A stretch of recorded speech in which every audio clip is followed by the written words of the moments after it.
मित्रांनो, प्रेक्षकांनी बिग बॉसच्या निर्मात्यांवर अत्यंत गंभीर असे आरोप केले आहेत। शोच्या निर्मात्यांना सूरजला विनरच होऊ द्यायचे नाहीये असा हा गंभीर आरोप आहे। काय आहे ही धक्कादायक अपडेट जाणून घेऊया आजच्या ह्या व्हिडिओद्वारे। तत्पूर्वी जर तुम्ही आपल्या YouTube चॅनलवर नवे असाल तर ह्या व्हिडिओला लाईक करून चॅनलला सबस्क्राईब करायला विसरू नका, जेणेकरून असेच लेटेस्ट अपडेट्स वेळेवर तुम्हाला मिळत राहतील। मित्रांनो, बिग बॉस मराठी सीझन 5 संपायला शेवटचे काहीच दिवस शिल्लक राहिलेत। बिग बॉसचा सीझन रंगात आलेला असताना आता बिग बॉसच्या निर्मात्यांवर अत्यंत गंभीर असे आरोप केले जात आहेत। प्रेक्षकांकडून असे आरोप केले जात आहे की सूरज चव्हाण याच्याकडे मुद्दाम निर्माते दुर्लक्ष करत आहेत, कारण त्यांना सूरजला बिग बॉस मराठीची ट्रॉफी जिंकण्याच्या स्पर्धेतून बाहेर करायचे आहे। अभिजित सावंत याला विजेता करायचे असल्यानेच शोचे निर्माते हे सूरज याच्याकडे दुर्लक्ष करत असल्याचे सांगितले जात आहे।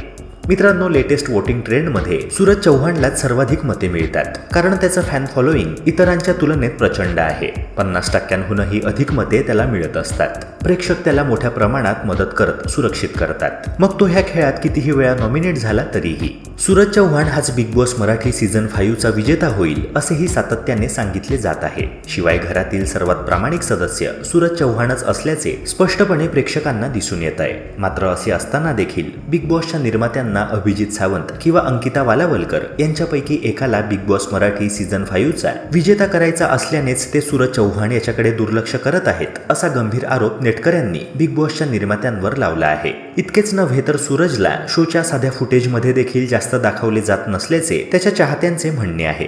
मित्रांनो, ह्या मुद्द्यावर तुमचे काय मत आहे? सूरज यंदाची ट्रॉफी जिंकू नये यासाठी त्याच्याकडे दुर्लक्ष केले जात आहे का? तुमचे मत कमेंट सेक्शनद्वारे नक्की कळवा। तसेच या व्हिडिओला लाईक करून चॅनलला सबस्क्राईब करायला विसरू नका। भेटूया पुन्हा एका नव्या व्हिडिओसह। जय हिंद, जय महाराष्ट्र।